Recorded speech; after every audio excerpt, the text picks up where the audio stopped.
What's up, everybody? Weston Hockewicz here at the Resch Center, joined alongside Mike Hockett from the Fond du Lac Reporter, following the Algoma girls basketball team's 42-37 victory over Fond du Lac Springs, St. Mary's Springs. Quite a game it was. I personally was very impressed by Fondy Springs and what they did with their 1-3-1 zone. Really took Algoma out of their element. At the end, though, Algoma just became a little too much. They actually used it against them a little bit and how they were able to stall out the final moments of that game. But what did you think about St. Mary's Springs and the effort they had in that game? I was just impressed with an experience of Springs as never being here at state before. To get down 11-2 early, they come back and make a game with it, back and forth game throughout.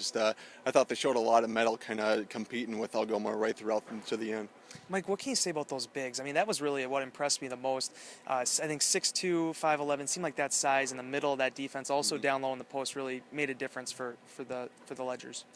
Yeah, the Fond du Lac, they just really, especially late in the game when that big scoring drought was going on, no one scored for the last 5 minutes, 20 seconds of regulation, and then Springs didn't score at all in overtime. They just really couldn't work the ball in down low there like they were earlier in the game with getting Kelly Schrout those touches inside.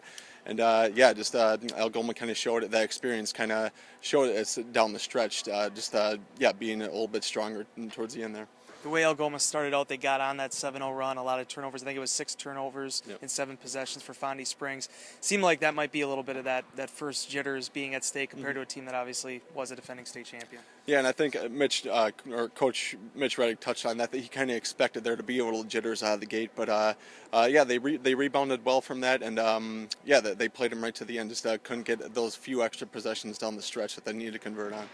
From Algoma's perspective, they get another date here in the Division 4 state championship. They'll take on Cuba City, who they actually beat last year in the semifinals. Bailey Delort had a big performance in this game. The sophomore made 4 big three-pointers in the first half that kind of set the tone for him early on. Kennedy Blahnik, Anna Deer had really been shut down for most of the game in the post, but came up with some big points at the end of the game. End up pulling it out, and Algoma now going for their back-to-back state championships, trying to become, I think, the 16th team, girls basketball team in state history, trying to go back-to-back. We'll have to see how that one turns out on Saturday. But for Mike, I'm Wes. Stay tuned to GreenBayPressGazette.com and Fond du Lac Reporter's website as well for more updates throughout the state tournament.